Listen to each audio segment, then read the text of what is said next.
ஹல்லேலூயா. சரி, இந்த நாளிலும் கூட நான் ஜெபித்து கொண்டிருக்கும் பொழுது ஆண்டவர் புதிய ஜீவன் என்கிற ஒரு காரியத்தை என்னுடைய இருதயத்தில் உணர்த்தினார்.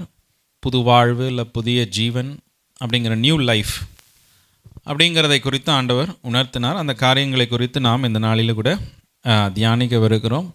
இந்த புதிய வாழ்வு, இந்த புதிய வாழ்வுக்குள்ளே நாம் தரித்து கொள்ள வேண்டிய காரியங்கள், அந்த புதிய வாழ்வை நம்ம உணர்ந்து அதற்கேற்றாப்பில் வாழ வேண்டிய காரியங்கள். பாருங்கள், 2025 முடியுது, 2026 வரப்போகுது. என்ன புதுசாக நடக்க போகுது, என் வாழ்க்கையில் என்ன நியூவாக வரப்போகுதுன்னு சொல்லி நீங்கள் எல்லாருமே ஏதோ ஒன்று யோசிச்சுட்டு இருப்பீங்க.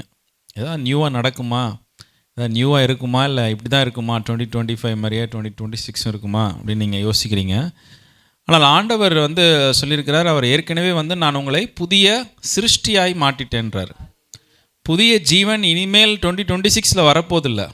புதிய ஜீவனை ஆண்டவர் உங்களுக்கு ஏற்கனவே கொடுத்துட்டார். ஆமென், ஹல்லேலூயா.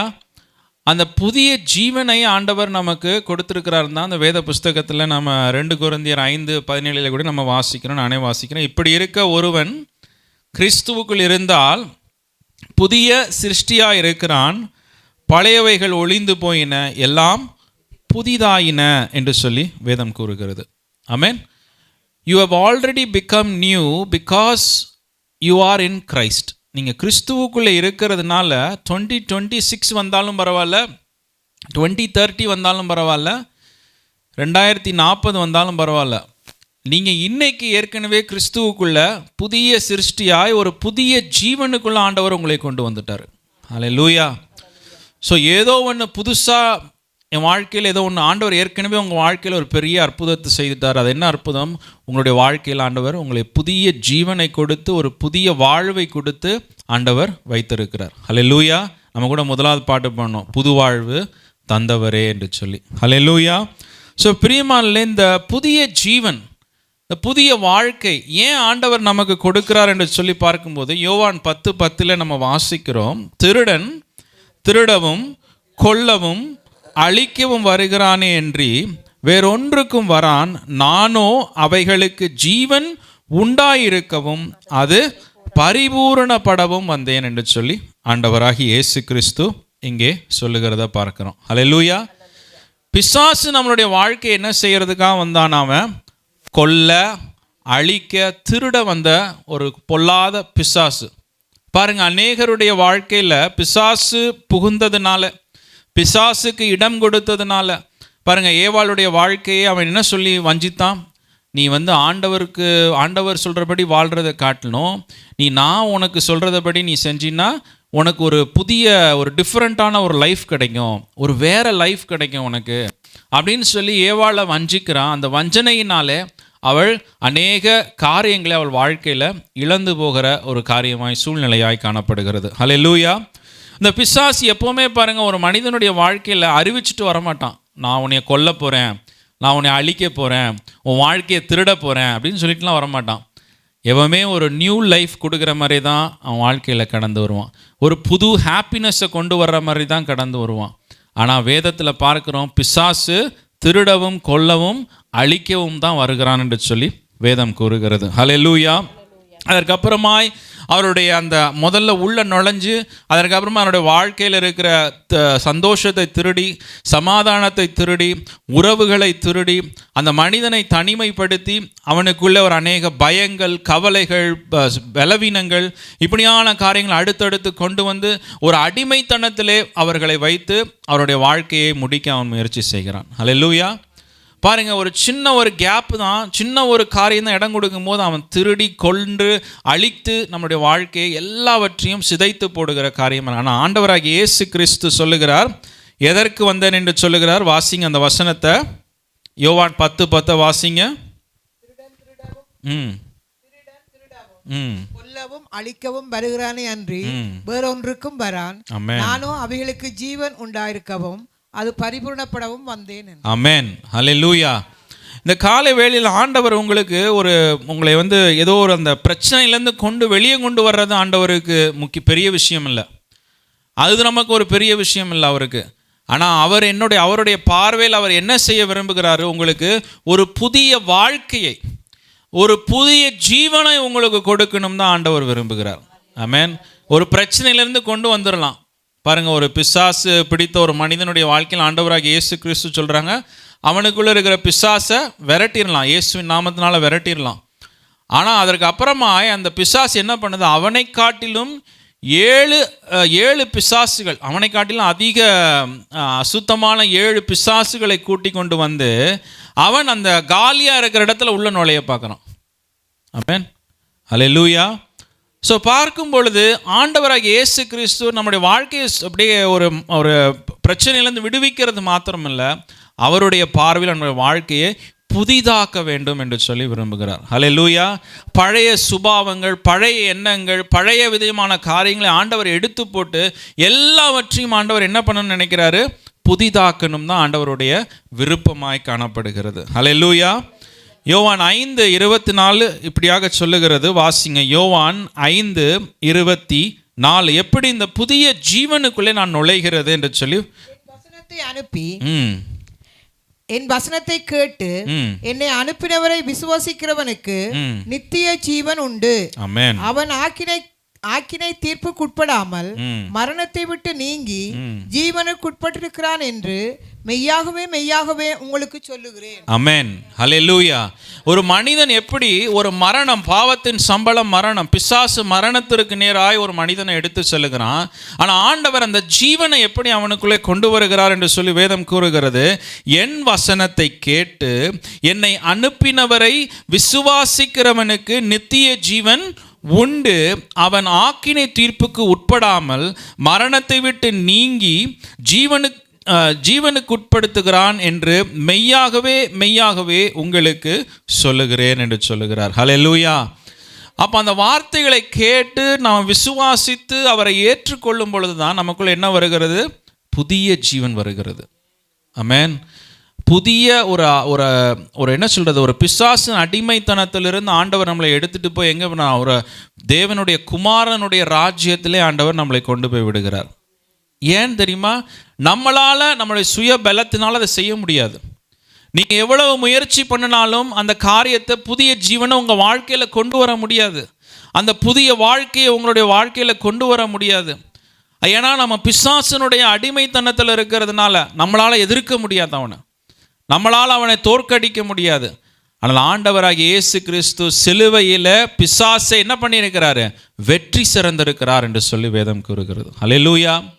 He has destroyed the powers of Satan. பிசாசனுடைய எல்லா அதிகாரங்களையும் ஆண்டவர் உரிந்து வெறுமையாக்கி போட்டார் என்று சொல்லி வேதம் கூறுகிறது.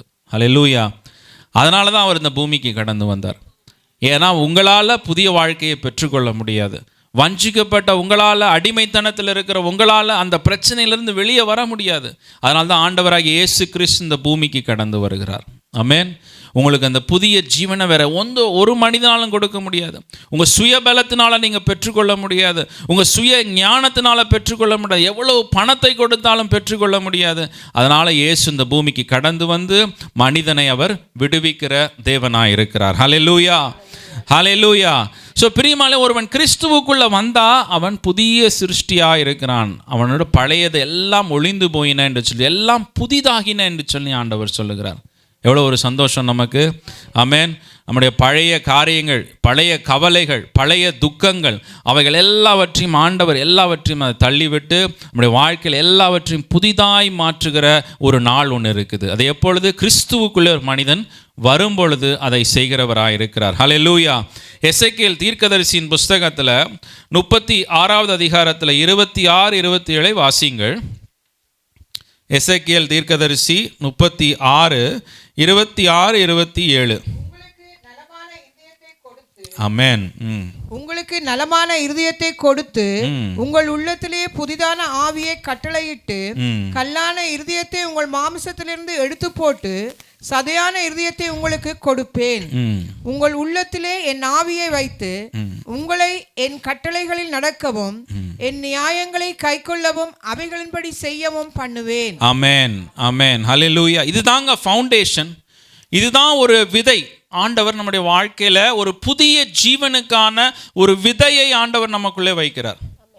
அது என்ன விதை என்று சொல்லி வேதம் உங்களுக்கு நவமான இருதயத்தை கொடுத்து உங்கள் உள்ளத்திலே புதிதான ஆவியை கட்டளையிட்டு கல்லான இருதயத்தை உங்கள் மாம்சத்திலிருந்து எடுத்து போட்டு சதையான இருதயத்தை உங்களுக்கு கொடுப்பேன். உங்கள் உள்ளத்திலே என் ஆவியை வைத்து உங்களை என் கட்டளைகளில் நடக்கவும் என் நியாயங்களை கைக்கொள்ளவும் அவைகளின்படி செய்ய பண்ணுவேன் என்று சொல்லுகிறார். அல்லேலூயா. ஒரு விதை என்னது, ஆண்டவர் நமக்குள்ள ஒரு புதிய இருதயத்தை கொடுக்குறாரு. ஏன்னா அந்த இருதயம் எப்படி இருக்குது? கல்லான இருதயமாக இருக்குது. எதை சொன்னாலும் கேட்காத ஒரு இருதயம், எதை சொன்னாலும் கீழ்ப்படியாத ஒரு இருதயம், தனக்கு தான் எல்லாம் தெரியும்னு நினைக்கிற ஒரு இருதயம். அந்த இருதயத்தை எடுத்து போட்டு ஆண்டவர் என்ன பண்ணுறாரா, ஒரு சதையான இருதயத்தை ஆண்டவர் கொடுக்கிறார். ஒரு கீழ்ப்படிதல் உள்ள இருதயத்தை ஆண்டவர், புதிய எண்ணங்களை கூட, புதிய ஆவியை உங்களுக்குள்ளே ஊற்றுகிறேன். அப்போ நான் புதிய ஆவினா new thinking, new mind set, ஒரு புதிய எண்ணத்தை உங்களுக்குள்ளே ஆண்டவர். இதான் சீடு. ஆண்டவர் நமக்குள்ளே விதைக்கிற ஒரு விதையாய் காணப்படும் இந்த புதிய ஜீவன். இதுதான், இது இல்லாததுனால தான் கிறிஸ்தவ வாழ்க்கையில் ஒரு கடினமாய் காணப்படுகிறது. ஏன் எல்லாரும் சர்ச்சுக்கு வரோம், ஆனால் எல்லாராலையும் கீழ்ப்படிய முடியல? ஏன் எல்லாராலையும் தேவனுடைய வார்த்தைகளுக்கு உட்பட்டு நடக்க முடியல? ஏன்னா அந்த புதிய ஜீவனுக்குள்ளே நம்ம பிரவேசிக்கும் பொழுது தான் அந்த அந்த உள்ளுக்குள்ள ஒரு மாற்றத்தை ஆண்டவர் கொண்டு வருகிறார். அந்த மாற்றம் வந்தால் தான் பிரியமானவர்களே அந்த புதிய ஜீவனுக்கே ஒரு அர்த்தம் வருது. நினச்சி பாருங்கள், வெளியில் காரை மட்டும் நீங்கள் அப்படியே நல்லா பாலிஷ் பண்ணி நல்லா கவர் பண்ணி எடுத்துகிட்டு வரீங்க, உள்ள இன்ஜின்லாம் பழசு, என்ன பிரயோஜனம்? வெளியில் பென்ஸ்னு ஸ்டிக்கர் ஒட்டி இருக்குது, என்ன பிரயோஜனம்? உள்ளே இருக்கிறது அம்பாசிடர் இன்ஜின்னு. என்ன தான் நீங்கள் உருன்னு அழுத்தினாலும் அந்த வண்டி போகாது, என்றைக்கு பிரேக் டவுன் ஆகும்னு தெரியாது. ஆனால் வெளியிலேருந்து பார்த்தா மர்சிடிஸ் பென்ஸ் மாதிரி இருக்குது. ஆமென். வெளியிலேருந்து பார்த்தா நல்ல, அப்பா இவர் நல்ல வசதியான வண்டி வச்சுருக்கிறாரு அப்படின்னு. ஆனால் உள்ளே பார்த்தா நமக்கு சில கிளிப்பிங்ஸ்லாம் வரும்போது நீங்கள் பார்த்தீங்கன்னா தெரியும். ஆமென். சிலர் பார்த்தீங்கன்னா அந்த பென்ஸு காரையவே ஒரு ஆட்டோ மாதிரி மாற்றி ஓட்டிக்கிட்டு போவாங்க. அந்த மாதிரிலாம் நம்ம அந்த வீடியோஸ் எல்லாம் நம்ம பார்த்துருக்குறோம். அதுபோல் தான் நம்மளுடைய வாழ்க்கையில் எல்லாரும் வெளி தோற்றத்தை தான் நம்ம ஃபோக்கஸ் பண்ணுகிறோம். ஆண்டவர் உள்ளுக்குள்ளே முதல்ல ஒரு மாற்றத்தை கொண்டு வரணும்னு நினைக்கிறார். அந்த புதிய ஜீவனாலே நம்ம என்ன நினைக்கிறோம்? புதிய வேலை, புதிய ஆசீர்வாதம், புதிய இது, புது அது அப்படின்னு நம்ம யோசிக்கிறோம். முதல்ல இருதயம் புதிதாக்கப்படணும், சிந்தனை புதிதாக்கப்படணும், ஒரு புதிய ஆவி நமக்குள்ளே வரணும், தேவனுடைய ஆவி. அதுதான் அந்த புதிய ஜீவனுக்குள்ளே ஒரு அற்புதமாய் காணப்படுகிறது. அதை எந்த மனுஷனாலும் கொண்டு வர முடியாது. அது ஆண்டவராக இயேசு கிறிஸ்துவுக்குள்ளே அவருடைய வார்த்தையை கேட்டு விசுவாசித்து அவருக்குள் அதை கடந்து வரும்போது நம்முடைய வாழ்க்கையில் அந்த புது ஜீவனை ஆண்டவர் கட்டளையிடுகிறார். ஹல்லேலூயா. இந்த பழைய யோசனைகள், இந்த பழைய சோர்வுகள், பழைய அசதிகளை ஆண்டவர் என்ன பண்ணுகிறார்? நமக்குள்ள இருந்து விடுதலையாக்கி விட்டுறார். நமக்குள்ள இருக்கிற அந்த ஒரு சோர்வு, அசதி எல்லாவற்றையும் விடுதலையாக்கி விட்டு ஒரு புது எனர்ஜினால் ஃபில் பண்ணுறாரு. ஒரு குழந்தை பார்த்திங்கன்னா, ஒரு புதுசாக பிறந்த குழந்தை பார்த்திங்கன்னா, அதுக்கு இருக்கிற ஒரு என்ன சொல்கிறது, கான்ஸ்டண்ட்டாக அதை கவனிச்சுக்கிட்டே இருக்கணும். நம்ம யாராவது ஒருத்தர் அதை தூக்கி வச்சுக்கிட்டே இருக்கணும், அதுக்கு சாப்பாடை கொடுத்துக்கிட்டே இருக்கணும். ஏன்னா அது புதுசாக வந்திருக்குது. இப்போ தான் புதுசாக வந்தால் அதுதான் உலகத்திலே ராணி ராஜா மாதிரி இருக்குது. அது நம்மெல்லாம் அதோடைய அடிமைகள் மாதிரி இருக்கிறோம் நம்ம. கரெக்டாக? அதுபோல தான் நம்முடைய வாழ்க்கையை ஆண்டவர் நியூ ஆக்கி வச்சிடுறாரு. எல்லாம் உள்ள இன்ஜினை மாற்றுறாரு, வெளியிலையும் மாற்றுறாரு. வெளியில் கொஞ்சம் பொறுமையாக வரோம், நம்ம முதல்ல இன்ஜின் மாற்றிடுவார். ஹல்லேலூயா. ஸோ பிரியமானவர்களே, நம்முடைய வாழ்க்கையில் இந்த புதிய ஜீவனை நம்ம தரித்து கொண்டவர்களாய் காணப்படணும். என்னைக்கு நம்ம அதை என்ன சொல்கிறது, நம்ம அந்த கிறிஸ்துவுக்குள்ளே வராத வரைக்கும் நம்முடைய லைஃப் ஒரு ஊசல் ஆடிக்கிட்டு இருக்கும். புரியுதா? ஊசல் ஆடிக்கிட்டு இருக்கும். ஒரு நேரம் கிறிஸ்துவுக்குள்ளே இருந்து சந்தோஷமாக இருக்க மாதிரி இருக்கும், திடீர்னு பார்த்தா ஆலயத்தை விட்டு போனோன்னு பார்த்தா திரும்ப ஒரு சோர்வு வந்துடும். உள்ளுக்குள்ளே இருக்கும்போது பிசாசு வெளியே நிற்பான், நம்ம உள்ளே வந்தோன்னா பிசாசு வெளியே ரெஸ்ட் எடுத்துகிட்டு இருப்பான். நம்ம வெளியில் போனோன்னா வந்துட்டு நம்ம ஆள் வந்துருச்சுப்பா அப்படின்னு சொல்லி வா போகலாம் அப்படின்னு சொல்லி கூட்டிகிட்டு போயிடுவான் நம்மளே. அல்லேலூயா. பிரியமானவர்களே, நாம் முழுமையாக கிறிஸ்துவுக்குள்ளே வரும்பொழுது தான் அந்த புதிய ஜீவன். பிசாசுக்கு அதுக்கப்புறம் இடம் இல்லை. நீங்கள் வெறும் உங்களைய க்ளீன் பண்ணி அனுப்பிச்சி விட்டா என்ன ஆகும்னா, பிசாசு அவங்களே காட்டிலும் 7 இன்னும் கொஞ்சம் அசுத்த பிசாசை கூட்டிகிட்டு இது நல்ல காலியாக நமக்கு எல்லாருக்கும் ரெஸ்ட் எடுக்கிற மாதிரி இருக்குது, வா உள்ளே போகலாம் அப்படின்னு சொல்லி உள்ளே போய் உட்காந்துப்போம். ஆமென். ஸோ பிரியமானவர்களே, நம்முடைய லைஃப்பில் முதல்ல உள்ளுக்குள்ளே ஒரு டிரான்ஸ்ஃபர்மேஷனை கொண்டு வரணும். ஆண்டவரை ஏன் ஆராதிக்க முடியல, ஆண்டவரை ஏன் துதிக்க முடியல, ஆண்டவர் இடத்துல ஏன் ஜெபிக்க முடியல? நம்ம இன்னும் முழுமையாக கிறிஸ்துவுக்குள்ளே வராததுனால தான். நம்ம இன்னும் வாஞ்சையாய், இன்னும் ஒரு வைராக்கியமாய் கிறிஸ்துவுக்குள்ளே வரும் பொழுது நம்மளுடைய வாழ்க்கையில் ஆண்டவர் அந்த ஜீவனை ஆண்டவர் என்ன பண்ணுவாராம்? பரிபூரணப்படுத்துவேன் என்று சொல்லுகிறார். ஜீவனை கொடுக்கிறாரு, அந்த ஜீவனை என்ன பண்ணுவார்? பரிபூரணப்படுத்தவும் நான் வந்தேன்னு சொல்லுகிறார். அந்த ஜீவன் பரிபூரணமாக அடையணும்ல, ஜீவன் புது ஜீவனை கொடுத்து அந்த பிள்ளை வளரணும்ல, அது பெரிய ஒரு ஸ்டேட்டுக்கு வரணும்ல, அது ஆண்டவர் ஜீவனை பரிபூரணப்படுத்த வந்தேன் என்று சொல்லுகிறார். ஹல்லேலூயா, ஹல்லேலூயா. ஸோ பிரியமானவர்களே, இந்த புதிய ஜீவனுக்குள்ளே நம்ம வந்துட்டோம்னா நம்மளுடைய இருதயத்தில் அந்த சீடு, அந்த விதையை ஆண்டவர் விதைச்சிட்டார். இதுக்கப்புறம் நம்மளுடைய வாழ்க்கையில் நாம் கொஞ்சம் கொஞ்சமாய் மாற்றத்தை நம்ம கொண்டு வர வேண்டியதாக இருக்குது. முதலாவதாய் இந்த புதிய ஜீவனிலே நாம் தரித்து கொள்ள வேண்டிய ஒரு சில காரியங்களை நம்ம பார்ப்போம். கலோசியர் 3வது அதிகாரத்தில் 1-3 வசனத்தை வாசிங்க. கலோசியர் 3, 1-3.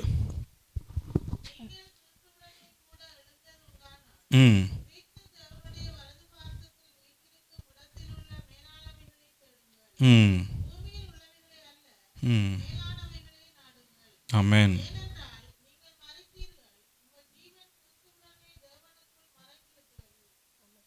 ஆமென், ஹல்லேலூயா.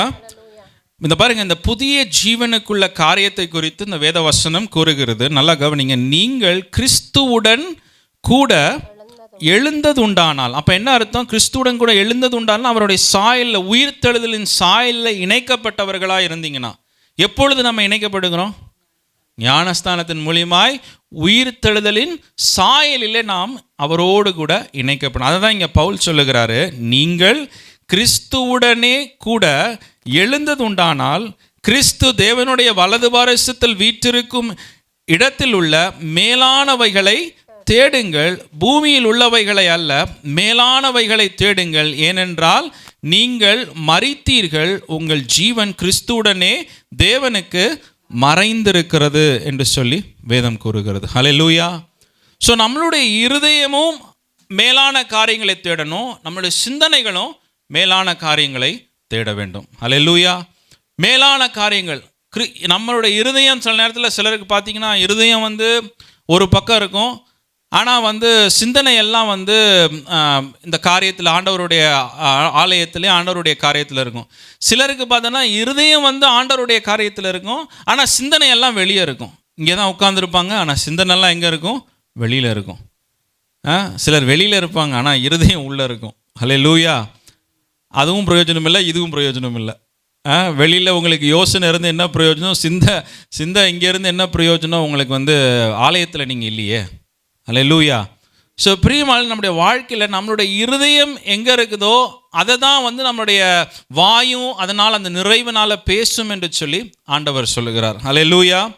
அவர் சொல்லுகிறார், உங்கள் பொக்கிஷம் எங்கே இருக்கிறதோ அங்கே உங்கள் இருதயமும் இருக்கும் என்று சொல்லி அவர் சொல்லுகிறார். ஆமென். நீங்கள் உங்கள் டைமை கொஞ்சம் ஆராய்ச்சி பண்ணி பாருங்கள். உங்களுடைய டைமு இந்த கடந்த வாரத்தில் உங்களுடைய டைமு, உங்களுடைய எனர்ஜி, உங்களுடைய பணங்கள், உங்களுடைய எண்ணங்கள், சிந்தனைகள்லாம் எங்கே இருந்தது இந்த போன வாரத்தில்? எதில் இருந்ததுப்பா? இங்கே வந்துட்டேன், கிறிஸ்மஸுக்கு வந்துட்டேன் அப்படின்றீங்க. சரி, முந்தின வாரம் எங்கே இருந்தது அதெல்லாம்? அப்போ எவ்வளவு நேரம் உங்களுடைய இருதயமும் சிந்தனையும் வேற காரியத்தில் இருந்திருக்குது, எவ்வளவு நேரம் உங்களுடைய இருதயமும் சிந்தனையும் தேவனுக்குரிய காரியங்களில் காணப்பட்டு இருந்தது. ஆமென். இங்கேருந்து நம்ம கடந்து போன உடனே நம்மளுடைய இருதயமும் சிந்தனையும் டோட்டலாக ஆப்போசிட்டாக உலக பிரகாரமான காரியங்களில் போயிடுதா, இல்லை வெளியில் போனாலும் நாம் தேவனை குறித்து யோசிக்கிறவர்களாய் இருக்கிறோமா என்பதை நம்ம ஆராய்ந்து பார்க்கணும். ஆமென். ஒரு பேங்க் ஸ்டேட்மெண்ட் எடுத்து பார்த்தீங்கன்னா அது என்ன காட்டும்? பேங்க் ஸ்டேட்மெண்ட் எடுத்து பார்த்தீங்கன்னா நீங்கள் எங்கெல்லாம் போயிருக்கிறீங்க அதை வச்சு நீங்கள் சொல்லிடலாம். மாலுக்கு எத்தனை முறை நான் போயிருக்கிறேன், மாலில் என்னென்ன கடைகளெல்லாம் நான் விசிட் பண்ணியிருக்கிறேன், அதை வச்சு கண்டுபிடிச்சிடலாம் இல்லையா? எவ்வளோ தூரம் நான் ட்ராவல் பண்ணி போயிருக்கிறேன், எங்கெல்லாம் போயிருக்கிறேன் அப்படின்னு நீங்கள் கண்டுபிடிச்சிடலாம். அதுபோல் தான் உங்களுடைய இருதயத்தில் உங்களுடைய நேரத்தை நீங்கள் எப்படி செலவு பண்ணுறீங்களோ, உங்களுடைய பணத்தை எப்படி செலவு பண்ணுறீங்களோ, உங்களுடைய முயற்சிகளை எப்படி செலவு பண்ணுறீங்களோ, அதை வச்சு நம்ம கண்டுபிடிச்சிடலாம் உங்களுடைய இருதயம் எங்கே இருக்குதுன்னு சொல்லிட்டு. அதுதான் ஆண்டவராக இயேசு கிறிஸ்துவும் உங்கள் பொக்கிஷம் எங்கே இருக்கிறதோ அங்கே உங்கள் இருதயமும் இருக்கும் என்று சொல்லி ஆண்டவர் சொல்லுகிறார். ஹல்லேலூயா. ஸோ பிரியமான நம்முடைய இருதயத்திலையும் ஆண்டவரை வாஞ்சித்து நம்ம தேடுகிறவர்களாய் காணப்படணும். நம்முடைய சிந்தனைகளிலும் அவரை தேடுகிறவர்களாய் காணப்பட வேண்டும். ஆமென். ஒரு ஆண்டவராக இயேசு கிறிஸ்துவ ஒரு பணக்கார ஒரு யூத மனிதன் வந்து சந்திக்கிறான்.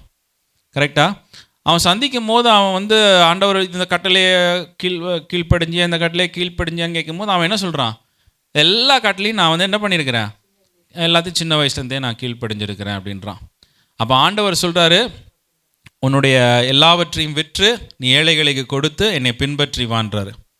அவனை முடியாதுன்னு சொல்றதை விட அவனுக்கு ஒரே முகம் சுளிப்பாக ஒரே சேடாகி போயிட்டான் அவன். அப்போ தான் தெரியுது அவனுடைய சிந்தனையெல்லாம் எங்கே இருந்தது, தேவனுடைய ராஜ்யத்தில் அந்த நித்திய ஜீவனை பெற்றுக்கொள்ளணும்னு சிந்தனை இருக்குது.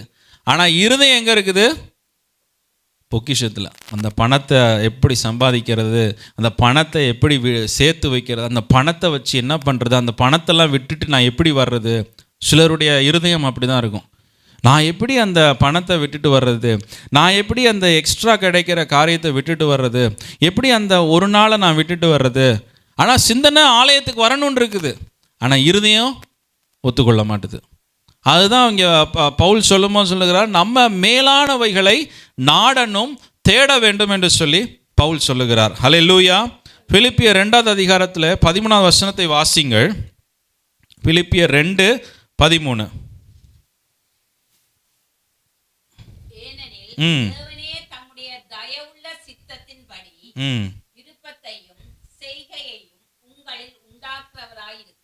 ஆமென். ஹல்லேலூயா.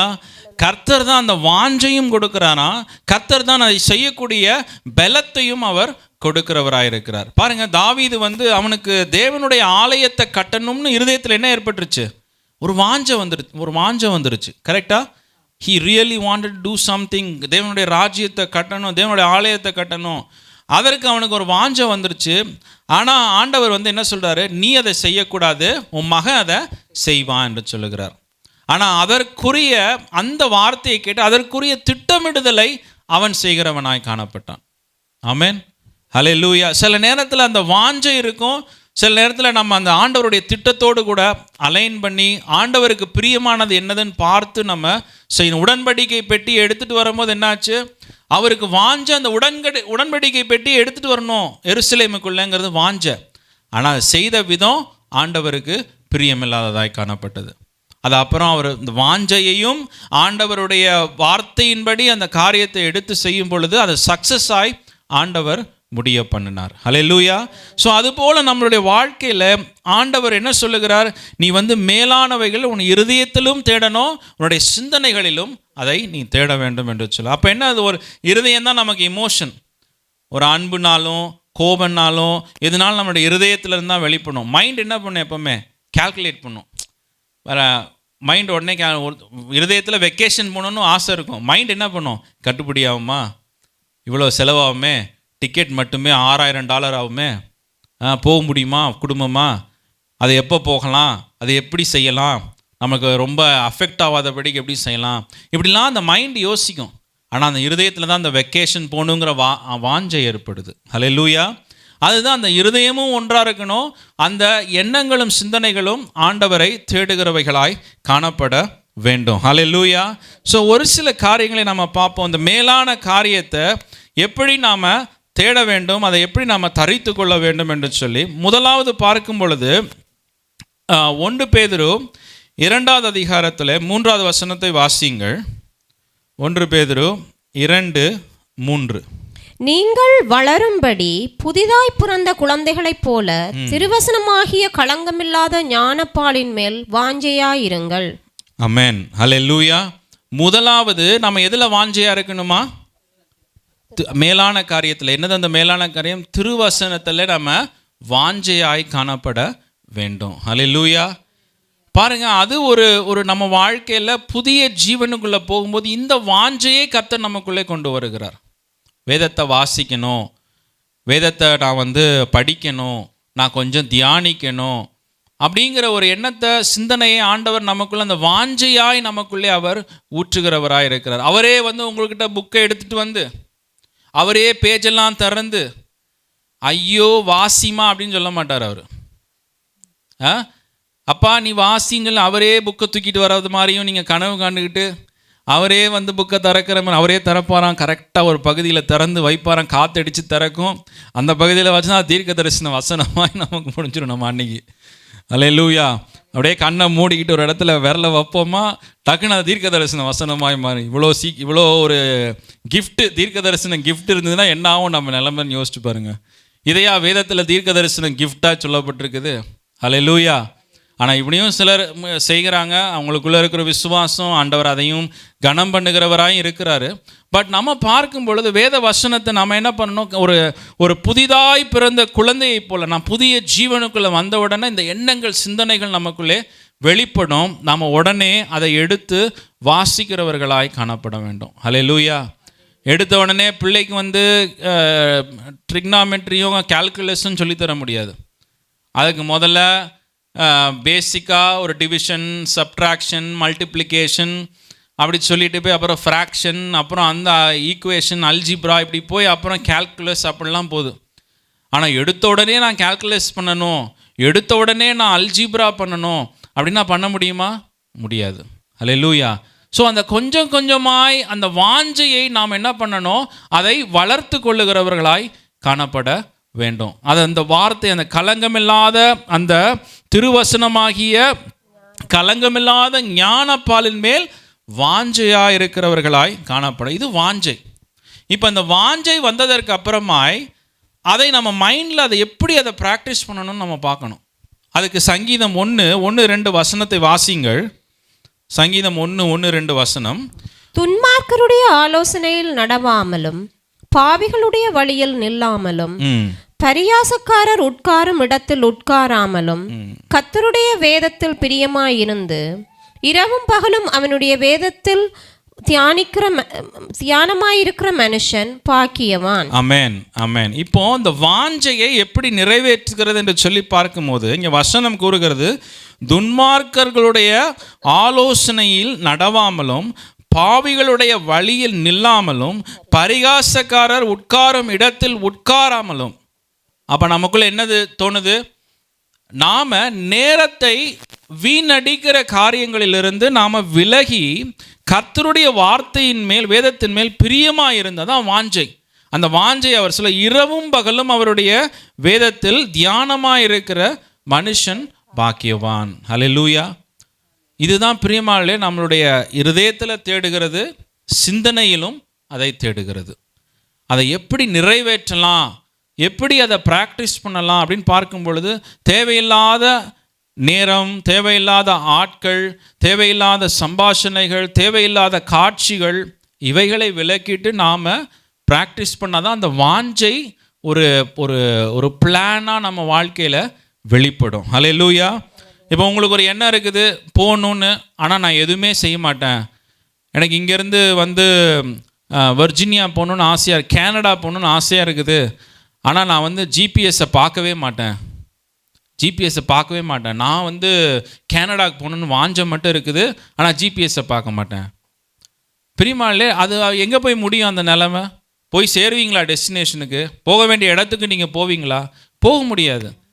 அந்த இருதயத்தில் அந்த வாஞ்சை, கனடாவுக்கு போகணுன்னு வாஞ்சை இருக்குது, ஜிபிஎஸ்ஸில் போட்டு டைரெக்ஷனை பார்த்து நம்ம கண்டுபிடிச்சு நம்ம போகிறோம், கரெக்டாக ஓட்டிகிட்டு போகிறோம். அதுபோல தான் தேவனுடைய வார்த்தைகளை ரீட் பண்ணுகிறோம், அந்த வாஞ்சை இருக்குது வாசிக்கணும்னு, அதை ப்ராக்டிஸ் பண்ணுகிற ஒரு அனுபவம். நம்ம அதை எப்படி ரீட் பண்ணலாம், எங்கே ரீட் பண்ணலாம். ஒரு பைபிள் குவிஸ் நடக்குது, அதற்காக நீங்கள் வாசிக்கலாம். பைபிள் குவிஸை நம்மளும் அது 2 மாதத்துக்கு ஒரு தடவை எப்படியா திணிக்கலான்னு முயற்சி பண்ணால் கூட அது இல்லை, அது நமக்கு அது செட் ஆகாது அப்படின்னு சொல்கிறீங்க. அப்படி இருக்கக்கூடாது. அந்த வசனங்களை எந்த சூழ்நிலையில் அப்போ நம்ம பண்ணலாம், நம்ம பிள்ளைங்க மட்டும் எப்படி பண்ணணும்னு நீங்கள் எதிர்பார்க்குறீங்க? எப்படி பண்ணுவாங்கன்னு எதிர்பார்க்குறீங்க? நீங்கள் படிக்க மாட்டீங்க, நீங்கள் வேதத்தை திறக்க மாட்டீங்க. எனக்கு ஒரே வாஞ்சையாக இருக்குது வேத வசனங்களை அப்போ நீங்கள் வாசித்து இருக்கணுமே, அந்த பகுதியை நீங்கள் வாசித்து இருக்கணும்ல. இப்போ how to you expect your children, உங்கள் பிள்ளைங்க மட்டும் பைபிளில் நல்லா தேர்ச்சி பெற்று நல்லா படித்து அதுங்க பைபிள் குவிஸ்லெல்லாம் ஜெயிச்சு அப்படி வரணும் உங்கள் பிள்ளைங்க. ஆனால் நீங்களும் நான் என்ன பண்ண மாட்டோம், வேதத்தை திறக்க மாட்டோம். ஒரு டெஸ்ட்டு வைக்கிறாங்கன்னா அந்த டெஸ்ட்டு வந்து எனக்கு இல்லை வேறு யாருக்காவது வைங்க அப்படின்னு சொன்னோம். அப்படியே ரொம்ப கம்பல் பண்ணி சொன்னால் சில நேரத்தில் நம்ம அதை எடுத்துக்கொள்ளுகிறோம். பட் பிரியமானே, நீங்கள் என்ன பண்ணுறீங்களோ அது அப்படியே அந்த பிள்ளைகளுக்கு கடந்து போகும் உங்கள் வாழ்க்கையில். நீங்கள் ஆண்டவருடைய வார்த்தையை உதாசீனப்படுத்துகிறீங்க, அது அப்படியே அவர்களுடைய வாழ்க்கையில் அது அப்படியே கடந்து போகும். They will not give importance to the word of God. உங்கள் பிள்ளைங்க வேத புஸ்தகத்தை திறக்காமல் இருக்கிறது காரணம் என்ன? ஏன் திறக்கிறதில்ல உங்கள் பிள்ளைங்க? ஏன்னா நீங்களே திறக்கிறதில்ல. நீங்களே வாரத்துக்கு ஒரு தடவை திறக்கிறீங்க. உங்கள் பிள்ளைங்க மட்டும் எப்படி டெய்லி திறப்பாங்க பிரியமானல்ல? அதாவது நம்மளுடைய இருதயத்தில் ஆண்டவர் பார்க்குறாரு, நீ எதை விதைக்கிறாயோ அதை தான் நீ அறுவடை செய்வாய். நான் இப்படி இருப்பேன், என் பிள்ளைங்க மட்டும் பரிசுத்தமானா அபிஷேகம் பண்ணப்பட்டு ஊழியக்காரன் போல் இருக்கணும் அப்படின்னு நம்ம நினைக்கும் பொழுது அது சாத்தியம் இல்லை. பேரண்ட்ஸாக நம்மளுடைய வாழ்க்கையில் முதல்ல மேலானவைகளை தேடுகிறவர்களாய் காணப்படணும்.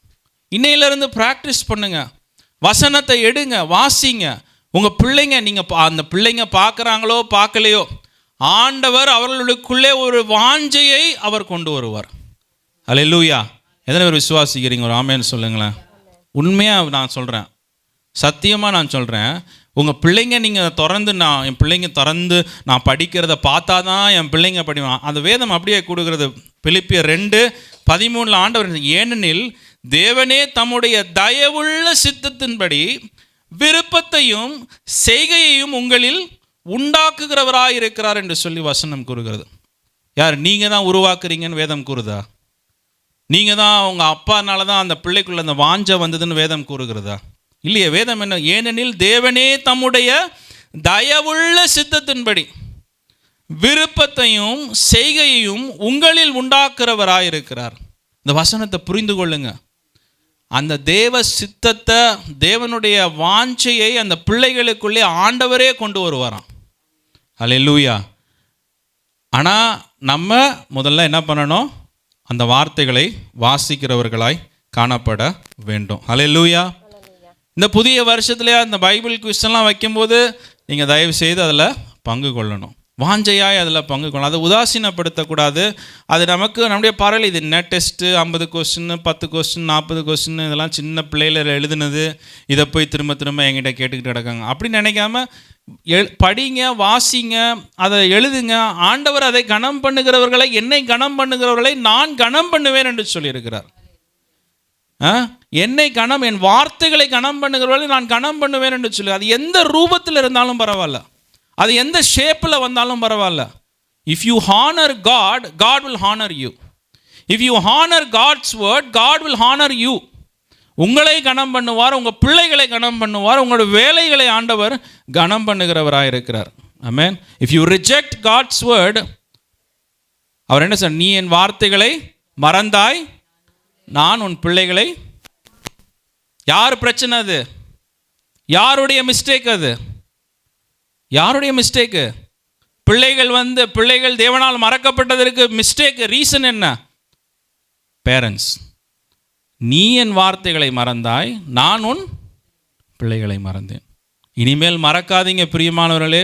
வசனத்தை எடுங்க, வாசியுங்கள், அதை தியானியுங்கள், நேரத்தை கொடுங்கள். Give time for God's word. You will see changes in your children's life. You will see changes in your own family.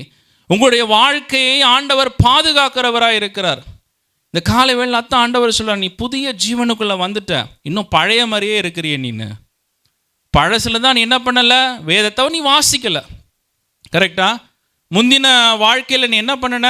வேதத்தை வாசிக்க நேரம் இல்லைன்னு சொல்லி அப்படியே நீ கடந்து போன. இந்த புதிய ஜீவனுக்குள்ளே வந்து நான் உனக்கு ஒரு புதிய இருதயத்தை கொடுத்துட்டேன், புதிய ஆவியை கொடுத்துட்டேன், என்னுடைய பரிசுத்த ஆவியை உனக்குள்ளே ஊற்றிட்டேன். எதற்கு? அந்த வார்த்தைகளை நீ வாசித்து கை கொள்ளணும்னு உனக்குள்ளே எல்லாவற்றையும் நான் கொடுத்துட்டேன். இப்போ நீ என்ன பண்ணணும்? அந்த வார்த்தைகளை நீ வாசிக்கணும். ஆமென். ஹல்லேலூயா. நல்லா கவனிங்க அந்த வசனத்தை. ஆண்டவர் அந்த வார்த்தையை விசுவாசிங்கள், அதை கனம் பண்ணுங்கள், ஆண்டவர் உங்களுடைய வாழ்க்கையை ஆசீர்வதிப்பார். ஹல்லேலூயா. இரண்டாவது காரியமாய் மத்தேயு 6:6 வாசியுங்கள். மத்தேயு 6:6.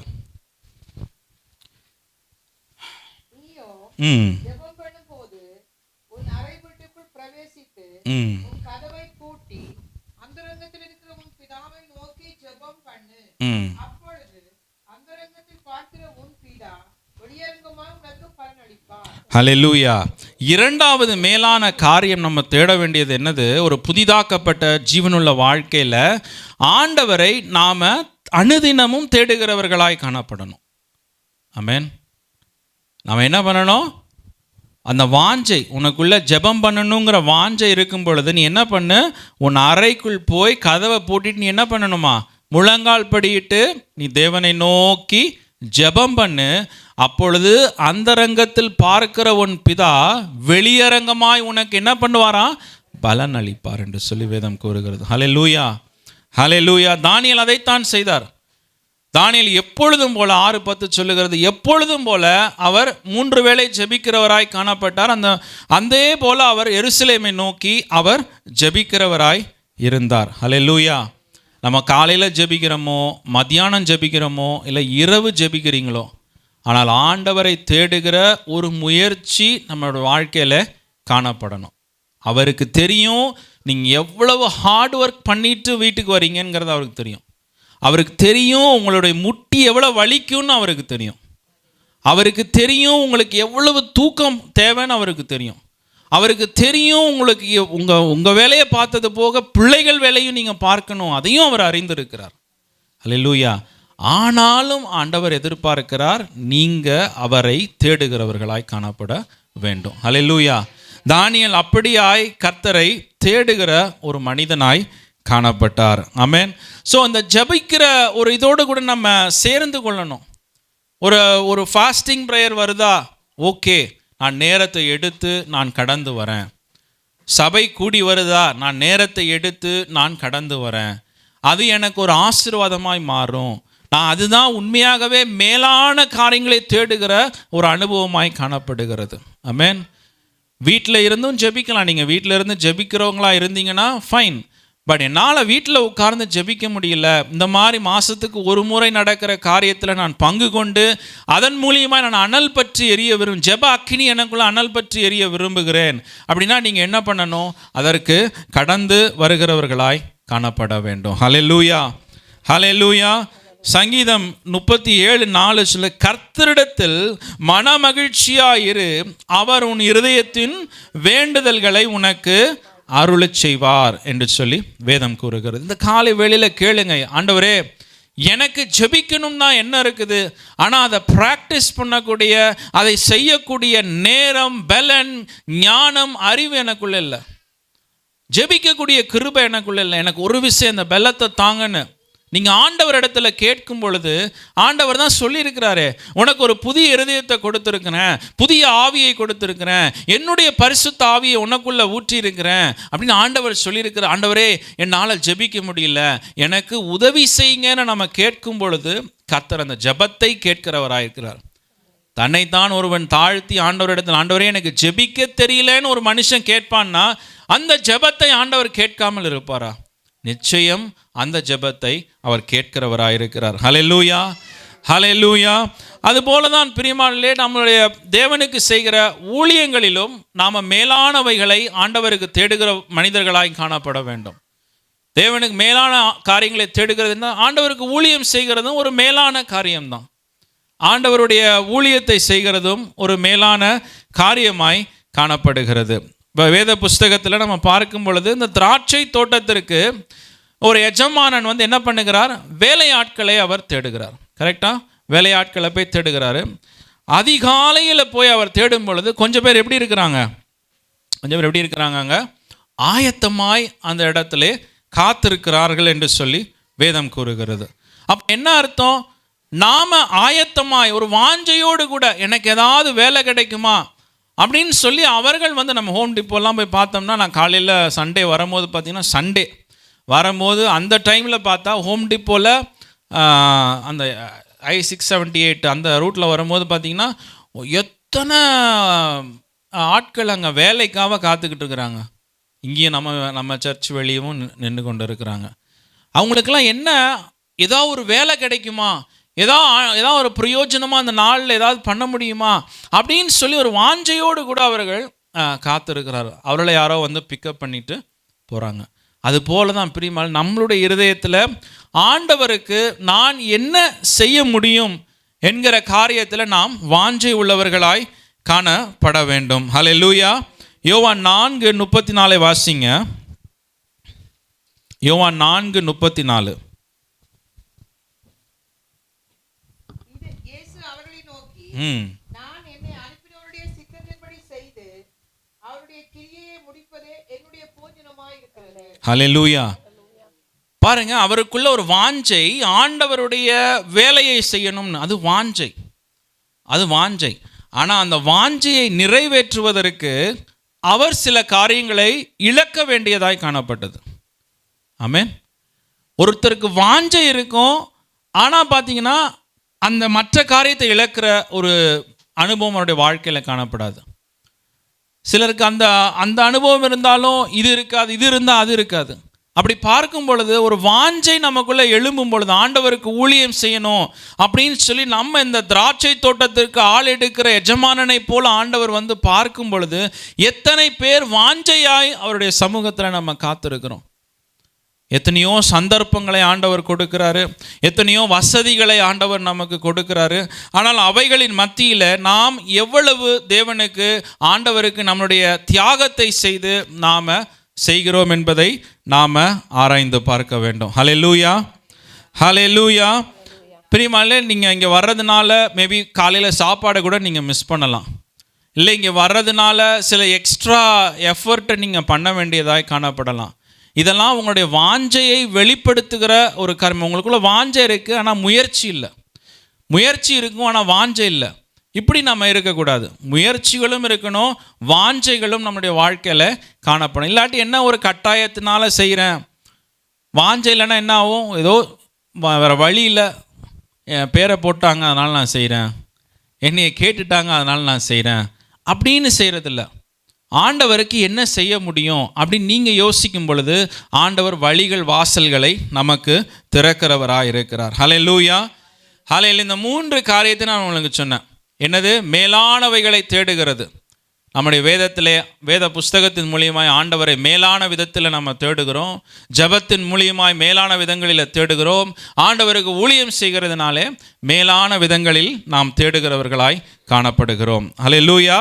2வது காரியமாக கொலோசியர் 3:5-7 வசனத்தை வாசிங்கள். 5-7 வசனம். கொலோசியர் 3:5-7. ஆகையால் ம் விபச்சாரம், அசுத்தம், மோகம், துர்ச்சை, விக்கிரக ஆராதனையான பொருளாசை ஆகிய இவைகளை பூமியில் உண்டு பண்ணுகிற உங்கள் அவயவங்களை அழித்து போடுங்கள்.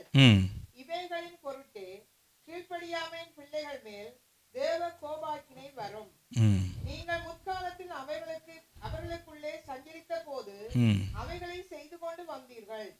இப்பொழுதோ கோபமும் மூர்க்கமும். போதும் பாருங்க. இந்த 5-7 வசனம் கூறுகிறது, இவைகளின் பொருட்டே கீழ்ப்படியாமையின் பிள்ளைகளின் மேல் தேவ கோபாக்கினை வரும். நீங்களும் முற்காலத்தில் அவர்களுக்குள்ளே சஞ்சரித்த போது அவைகளை செய்து கொண்டு வந்தீர்கள் என்று சொல்லி வேதவசனம் கூறுகிறது. என்னெல்லாம் செஞ்சுட்டு வந்தோமா? ஆகையால் விபச்சாரம், அசுத்தம், மோகம், துரிச்சை, விக்கிரக ஆராதனையான பொருளாசை ஆகிய இவைகளை பூமியில் உண்டு பண்ணுகிற உங்கள் அவயவங்களை அழித்து போடுங்கள் என்று சொல்லி வேதவசனம் கூறுகிறது. ஹல்லேலூயா.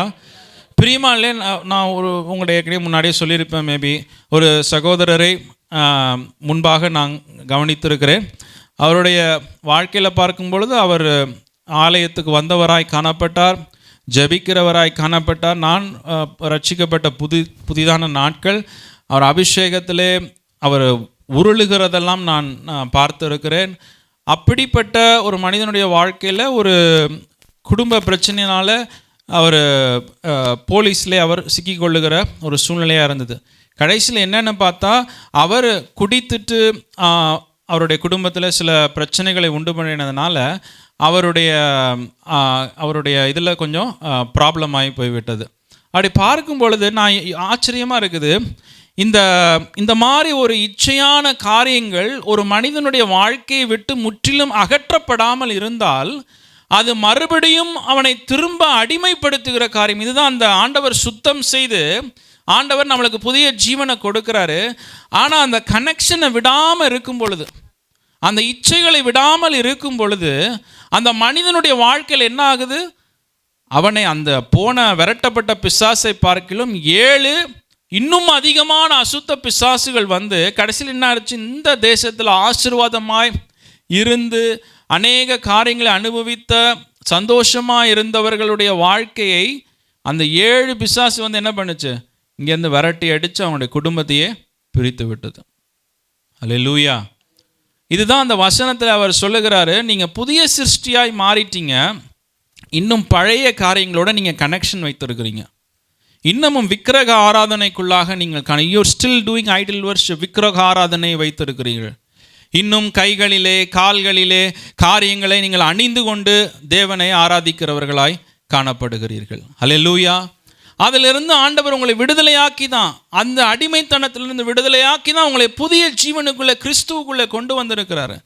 அந்த இருளினுடைய ஆதிக்கத்திலிருந்து எடுத்து ஆச்சரியமான ஒளியினிடத்தில் குமாரனுடைய ராஜ்யத்தில் உங்களை சேர்த்திருக்கிறாரு. நீங்கள் மறுபடியும் அதே ஆட்களோட பேசுகிறது, அதே விதமான சம்பாஷணைகளை வைத்து கொள்ளுகிறது, அதே விதமான சோஷியல் மீடியாவில் நீங்கள் உட்கார்ந்திருக்கும் பொழுது அது உங்களுடைய வாழ்க்கையை புரட்டி போடுகிற ஒரு காரியமாக இருக்கிறது. அல்லேலூயா. சிலர் சொல்லுவாங்க, எனக்கு சோஷியல் மீடியா அக்கௌண்ட்டே கிடையாது. உங்களுக்கு யூஸ் பண்ண தெரியாதனால உங்களுக்கு அக்கௌண்ட் இல்லை. கரெக்டா? உண்மையை சொல்லுங்கள், உண்மையை சொல்லுங்கள். ஆமேன். யூடியூப்லாம் யூஸ் பண்ணிக்கிட்டு தான் இருந்தோம், ஃபேஸ்புக்கெல்லாம் யூஸ் பண்ண, புதுசாக ஏதோ ஸ்னாப் சாட் வந்துருக்கு, டிக்டாக் வந்துருக்குது, வேறு என்னென்னமோலாம் வந்துருக்குது. இப்போ என்ன ஆயிடுச்சு, நமக்கு வயசு போனதுனால இதெல்லாம் உட்காந்து கைகளை வச்சு ஆப்ரேட் பண்ண தெரியல. கை மட்டும் ஆப்ரேட் பண்ண தெரிஞ்சுது, முடிஞ்சுது நம்ம கதை. அல்லேலூயா. சிலருக்கு அது ஒரு பெருமை, எனக்கு சோஷியல் மீடியா அக்கௌண்ட் இல்லை. உங்களுக்கு யூஸ் பண்ண தெரியாத தான் அக்கௌண்ட் இல்லை, எனக்கு நல்லா தெரியும். யூஸ் பண்ண தெரிஞ்சதுன்னா நாமளும் வாலிபர்களை காட்டிலும் டீனேஜர்ஸை காட்டிலும் அதிகமாக நம்ம யூஸ் பண்ணுவோம். சில நேரத்தில் எதை கிளிக் பண்ணுறதுன்னு கூட எனக்கே தெரிய மாட்டேது. சில நேரத்தில் அது பார்த்தா பிள்ளைங்க கச்ச கச்ச கச்சன்னு ஏதோ அடிக்குதுங்க, பார்த்தா டக்கு டக்குன்னு ஏதோ வருது, அதுங்க வேகமாக ஏதோ பண்ணுது போகுது, என்னதோ பார்க்குதுன்னே சில நேரத்தில் தெரியறது இல்லை. அதுங்க நம்ம போகிறதுக்குள்ளே ஸ்க்ரீனை டப்புன்னு மாற்றுதுங்க, முடிஞ்சு போச்சு கதை. நமக்கெலாம் 30 வயசில் தெரிஞ்ச காரியம் அந்த பிள்ளைங்க 11 வயசு 10 வயசுலேயே தெரிஞ்சிருக்குது. அப்படி பார்க்கும்பொழுது பிரியமானவர்களே, இப்படியான ஒரு உன்னுடைய கை இடரலாக இருக்கும்னா ஆண்டவர் என்ன சொல்கிறாரு? அந்த கையை நீ வந்து எடுத்து போடுன்றாரு. உன் கண் உனக்கு இடரலாக இருக்கும்னா அந்த கண்ணை நீ என்ன பண்ண? பிடுங்கி போடுன்றாரு. அல்லேலூயா. உங்களுக்கு எதற்கு அப்படிப்பட்ட காரியங்கள்? ஏன் அந்த வீணான உங்களுக்கு இச்சை? வேதத்தை வாசிக்க நேரம் இல்லை, ஜெபிக்க நேரம் இல்லை, ஆண்டவருடைய ஊழியத்தை செய்ய நேரம் இல்லை. ஆனால் விரல் மட்டும் இப்படி ஆண்டவர் சொன்ன கையை வந்து இது பண்ணக்கூடாது, விரலை மட்டும் பண்ணிடணும். உன் கை உனக்கு இடரலாக இருந்தால் என்ன சொன்னார் ஆண்டவர்? இந்த கையை என்ன பண்ண? வெட்டி போடுன்றாரு. கையெல்லாம் வெட்டி போடாமல் நான் விரலை மட்டும் வெட்டி போட்டால் போதும். அல்லேலூயா. இந்த விரல் தானே இப்படி போகுது, விரல் தானே உனக்கு இடரலாக இருக்குது. இந்த 5 விரலில் இந்த ஒரு விரல் தான் இடரலாக இருக்குது, இதை மட்டும் வெட்டி போடலாம். அல்லேலூயா. அல்லேலூயா. பிரியமாலே நம்ம அப்படிப்பட்ட காரியங்களை நம்ம என்ன பண்ணணும்? நம்மளுடைய வாழ்க்கையிலேருந்து விலக்கணும். அதுதான் நான் சொல்ல, எல்லாருக்கும் இருக்குது, நம்மளும் வச்சுருந்துருக்கோம். பாருங்கள், ஒரு டைமு எனக்கும் அப்படி தான் இருந்தது. ஃபேஸ்புக்கை வந்து அப்போ ஃபேஸ்புக்கு, அதுக்கப்புறம் எல்லாம் நிறையா வந்துருச்சுன்னு வச்சுக்கலாம். அப்போ ஃபேஸ்புக்கு பார்த்தா நேரமெல்லாம் அதிலே போய்கிட்டு இருக்கும். நேரமெல்லாம் இதை நான் சொல்கிறது 5 6 7 வருஷத்துக்கு முன்னாடி இருக்குன்னு நினைக்கிறேன். அது ஒன்றும் பண்ணல. நீங்கள் ஃபேஸ்புக் அக்கௌண்ட்டை டிலீட் பண்ண தெரியல. என்னோடய ஃபோனில் இருந்த ஃபேஸ்புக் அக்கௌண்ட்டை நான் டிலீட் பண்ணிட்டேன். ஃபோனில் இருந்த ஃபேஸ்புக் இதை மட்டும்தான் நான் டிலீட் பண்ணேன். அது என்ன ஆச்சு கடைசியில்? அதுக்கப்புறம் அதை போய் பார்க்க வேண்டிய அவசியமே எனக்கு ஏற்படலை. எப்போது ஒரு மாதத்துக்கு ஒரு தடவை இல்லை 2 மாதம், சில நேரம்லாம் 6 மாதத்துக்கு ஒரு தடவை கழித்து ஃபேஸ்புக் அக்கௌண்ட் போவேன். அப்படி இருந்தது. அது என்னது? நமக்கு நேரத்தை வீணடிக்கிற காரியம் என்று அறிந்து, ஒரு இச்சையை தூண்டுகிற காரியம் என்று அறிந்து, நம்ம கையை துண்டிக்க சொல்லலை, கண்ணை பிடுங்கி போட சொல்லலை. அந்த ஃபேஸ்புக் ஆப்பை டிலீட் பண்ணுங்கள், அந்த சோஷியல் மீடியா ஆப்பை டிலீட் பண்ணுங்கள். ஏன்? உங்களுக்கு நேரம் தான் இல்லையே. ஆண்டவருடைய காரியத்தை, மேலான காரியங்களை சிந்திக்கவே நேரம் இல்லையே. எதுக்கு உலக சிந்தனை நமக்கு? அதை எடுத்து போடுங்க. அதுலேருந்து ரெக்கவர் ஆனதுக்கப்புறம் நீங்கள் என்ன பண்ணுங்க வேணால் திரும்ப சேர்த்து வைத்து கொள்ளுங்கள். ஹல்லேலூயா. 2வது காரியமாக கொலோசியர் 3:8 சொல்லுகிறது, இப்போது கோபமும் மூர்க்கமும் பொறாமையும் உங்கள் வாயில் பிறக்கலாகாது, தூஷணமும் வம்பு வார்த்தைகளுமாகிய இவைகளையெல்லாம் விட்டு விடுங்கள். அடுத்த வசனம் வாசிங்க.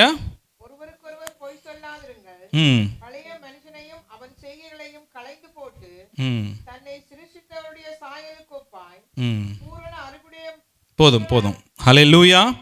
முதல்ல வாசித்தது நம்மளுடைய வெளியரங்கமான பழக்க வழக்கங்களை ஆண்டவர் முதல்ல களைந்து போட சொல்றாரு. இரண்டாவது, நம்மளுடைய பேச்சு, நம்மளுடைய சுபாவங்களில் இருக்கிற காரியங்கள், அதை ஆண்டவர் என்ன சொல்லுகிறாரு, அதையும் நம்ம என்ன பண்ணணுமா, களைந்து போட. இதான் கஷ்டம். அதை கூட நம்ம டிலீட் பண்ணி போட்டுடலாம். இதை டிலீட் பட்டன் இல்லையே அதில். இந்த கோவத்துக்கு ஒரு டிலீட் பட்டன் இல்லையே, இந்த மூர்க்க குணத்திற்கு ஒரு டிலீட் பட்டன் இல்லையே. அது இருந்தால் நான் எப்போவோ பண்ணியிருப்பேனே நான்.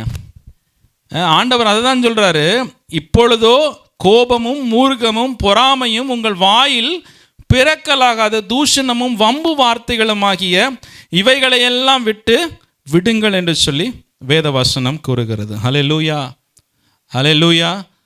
பாருங்கள், உங்களுக்குள்ள அந்த கோபம் இருக்கிறதுனால தான் குடும்பத்தில் பிரச்சனை. கோபம் ஒரு நாள் வரும். யார் வீட்டில் தான் கோபம் வரல? யார் வீட்டில் தான் சண்டை வரல? சண்டைலாம் இருக்குது, கோபம்லாம் இருக்குது. ஆனால் அந்த கோபத்தை அப்படியே நீங்கள் வச்சுக்கிட்டு இருக்கிறது தான் மிஸ்டேக்கு. ஆமென். ஒருத்தர் மேலே கோபப்படலாம், ஆனால் அதை அப்படியே வச்சுக்கிட்டு இருக்கக்கூடாது. அதைத்தான் ஆண்டவன் இன்னைக்கு சொல்கிறாரு, நீ என்ன பண்ணாத, களைந்து போடுன்றாரு. நீ ரொம்ப நாளாக கோபமாகவே இருக்கிற. ஏன் ரொம்ப நாளாக கோபமாக இருக்கிறீங்க கேட்குறேன்? ஏன் ரொம்ப நாளாக கோபமாக இருக்கிறீங்க?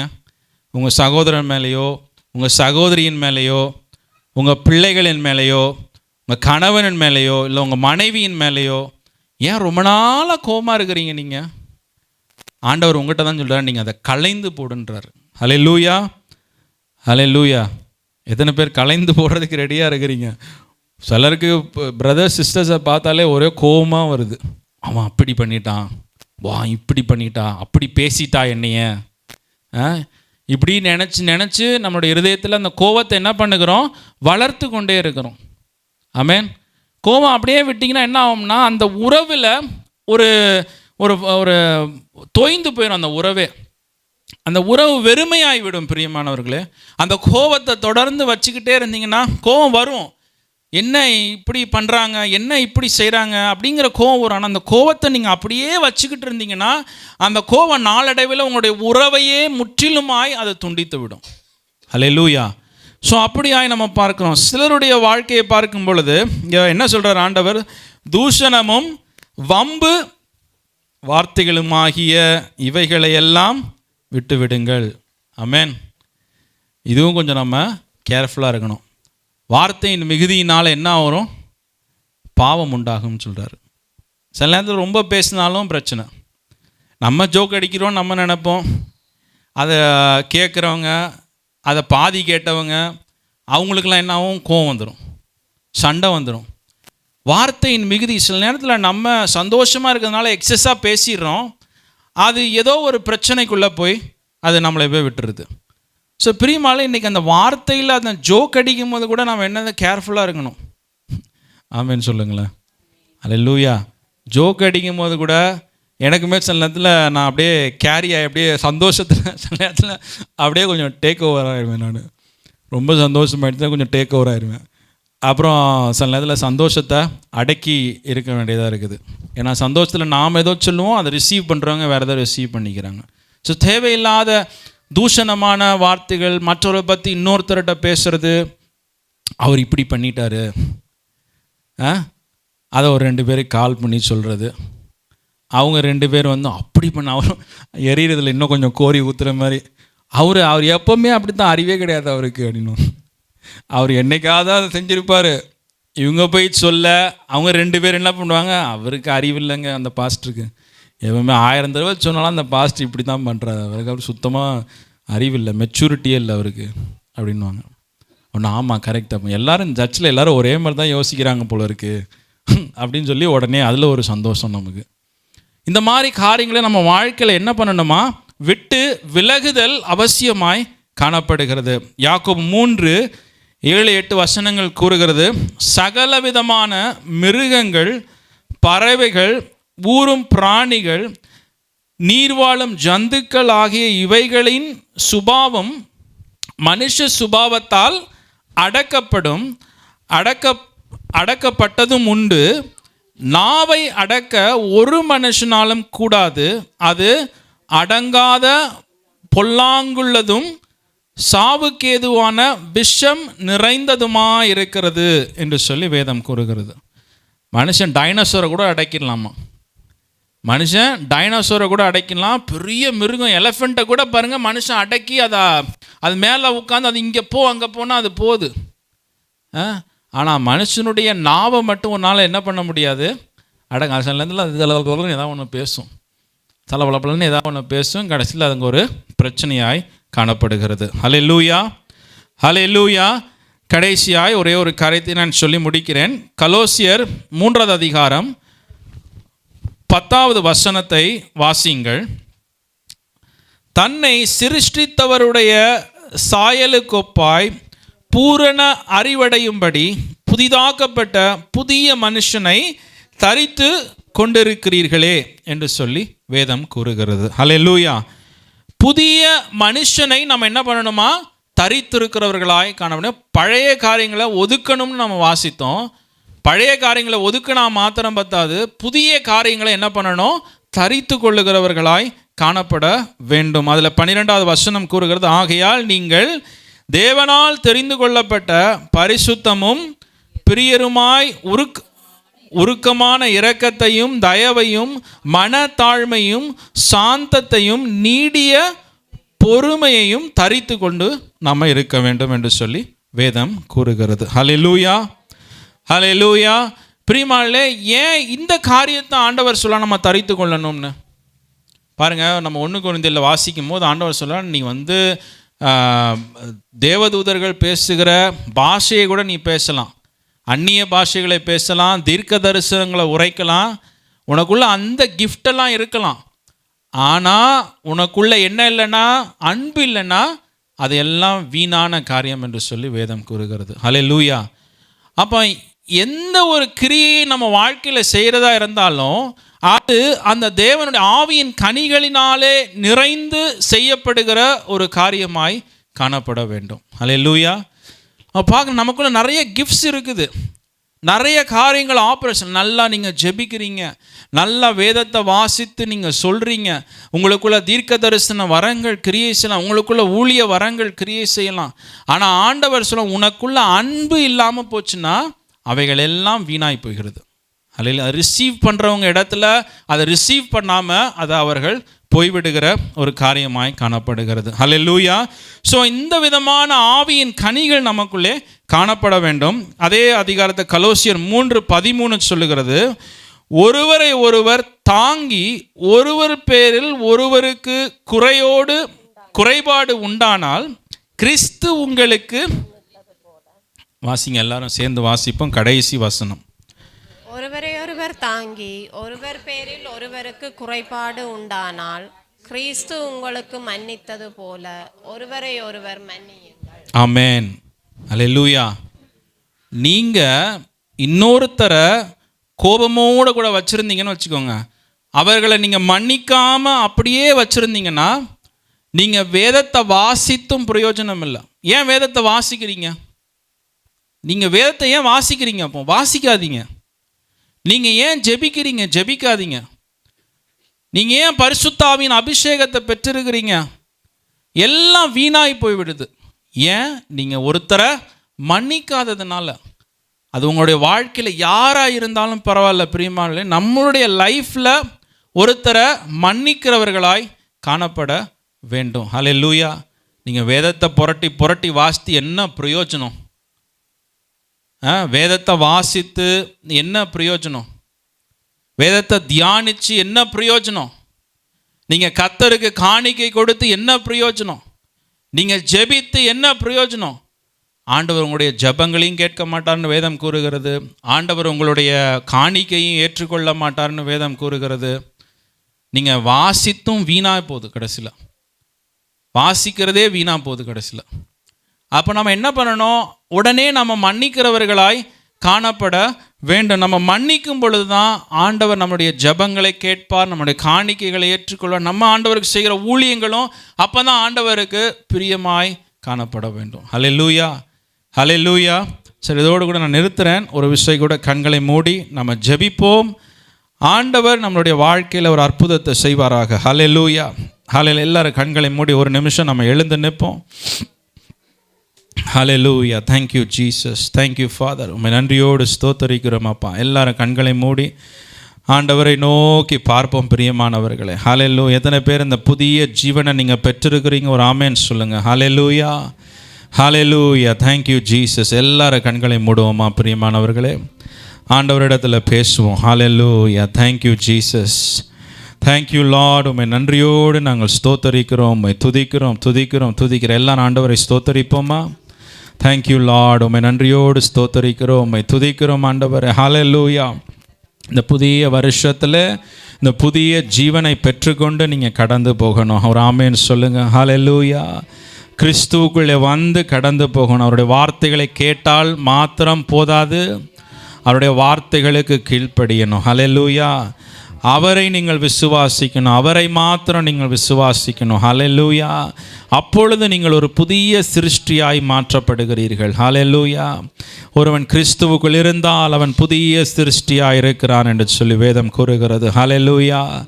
Thank you Jesus. இந்த காலை வேளையில் கர்த்தரை ஆராதிக்கிறது பத்தாது பிரியமானவர்களே. கர்த்தரிடத்தில் வேதத்தை வாசிக்கிறது போதாது பிரியமானவர்களே. அவருடைய வார்த்தைகளை ஏற்றுக்கொள்ளணும், அவருடைய வார்த்தைகளை விசுவாசிக்கணும், அந்த இயேசுவை விசுவாசிக்கணும். ஹல்லேலூயா. அவரை உங்களுடைய வாழ்க்கையில் இரட்சகராய் நீங்கள் ஏற்றுக்கொள்ளணும், அவரை உங்களுடைய வாழ்க்கையில் நீங்கள் தேவனாய் ஏற்றுக்கொள்ளணும். ஹல்லேலூயா. 2026 உங்களுக்கு மாற்றத்தை கொடுக்காது, 2025 நீங்கள் மாற்றத்தை பெற்றுக்கொள்ளலாம். ஹல்லேலூயா.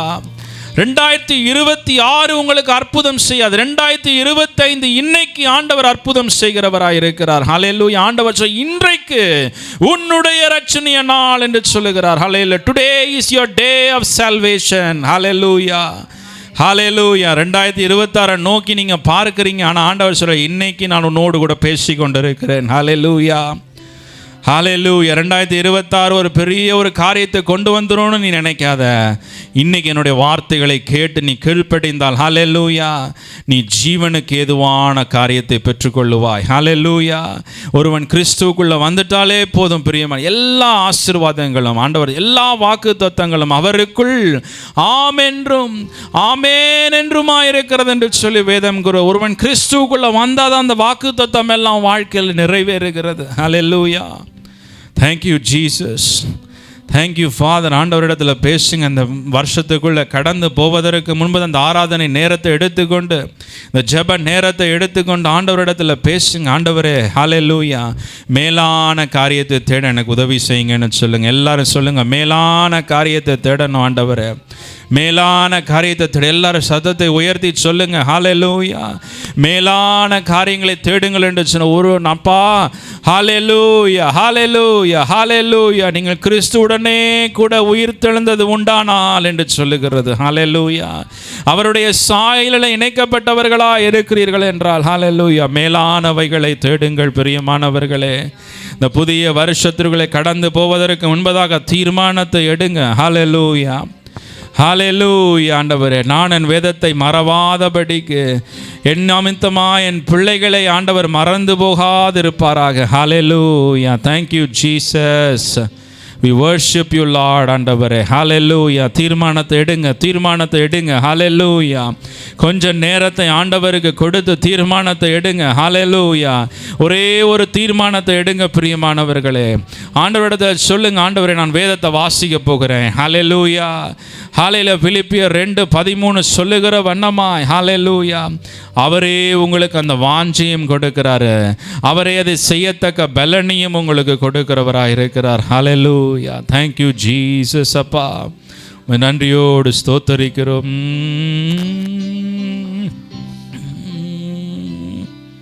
Thank you Jesus. எனக்கு செய்தி எப்படி நன்றி சொல்வே, நான் எப்படி நன்றி சொல்வேன்.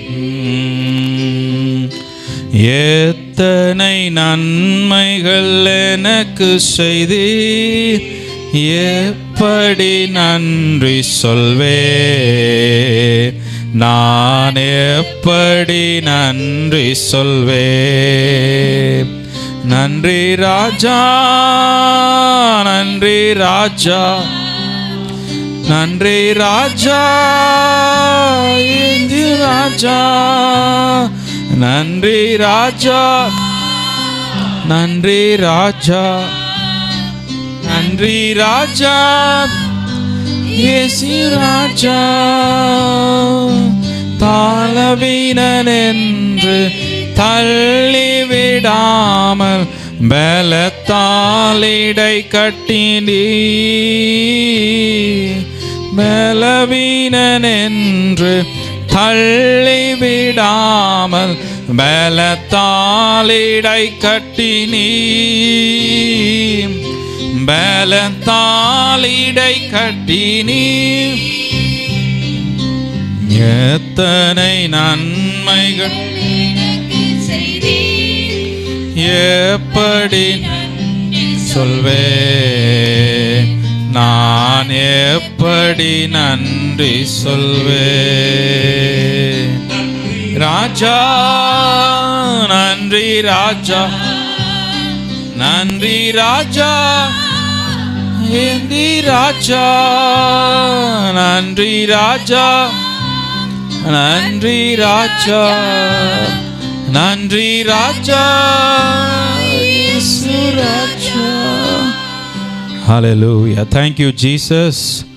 நன்றியோடு நாங்கள் ஸ்தோத்தரிக்கிறோம் அப்பா ஆண்டவரே. இந்த மேலானவைகளை தேடுகிற ஒரு அனுபவம் எங்கள் வாழ்க்கையில் வரும்படிக்காய் நாங்கள் ஜெபிக்கிறோம் ஆண்டவரே. இந்த வருஷத்தில்ப்பா வேதத்தை வாசிக்க, தியானிக்க ஆண்டவரை, ஜெபிக்க, உடைய ஊழியத்தில் நாங்கள் பங்கு கொள்ள கர்த்தர் எங்களுக்கு உதவி செய்வீராக. ஹல்லேலூயா. எதையெல்லாம் நாங்கள் விட்டு விலக வேண்டுமோ ஆண்டவரே, எதையெல்லாம் நாங்கள் கைவிட வேண்டுமோ, எதையெல்லாம் நாங்கள் களைந்தெறிய வேண்டுமோ ஆண்டவரே, ஹல்லேலூயா. அந்த காலை வேளையில் எங்களுக்கு ஒரு பலத்தை தாங்க ஆண்டவர். அந்த வாஞ்சை இருக்கிறதா உங்களுக்குள்ளே? ஹல்லேலூயா. உங்கள் வாஞ்சையின்படி, உங்கள் மன விருப்பத்தின்படி உங்களுக்கு செய்கிறவர் என்று சொல்லி வேதம் கூறுகிறது. ஹல்லேலூயா. எத்தனை பேருக்கு ஒரு வாஞ்சை இருக்கிறது இந்த காலை வேளையில்? ஹல்லேலூயா. அந்த தேவையில்லாத காரியங்களை என் வாழ்க்கையிலிருந்து நான் விளக்கணும், தேவையில்லாத காட்சிகளை விளக்கணும், தேவையில்லாத சம்பாஷணைகள், பேச்சுக்கள் என் வாழ்க்கையை விட்டு விலக்கப்படணும் ஆண்டவரே. ஹல்லேலூயா. இன்றைக்கு எனக்கு ஒரு பலத்தை தாங்க, ஒரு தீர்மானத்தை எடுக்க எனக்கு உதவி செய்யுங்க என்று சொல்லி கேளுங்க. ஹல்லேலூயா. அந்த புதிய மனிதனை தரித்து கொள்ளணும் அப்பா ஆண்டவரே.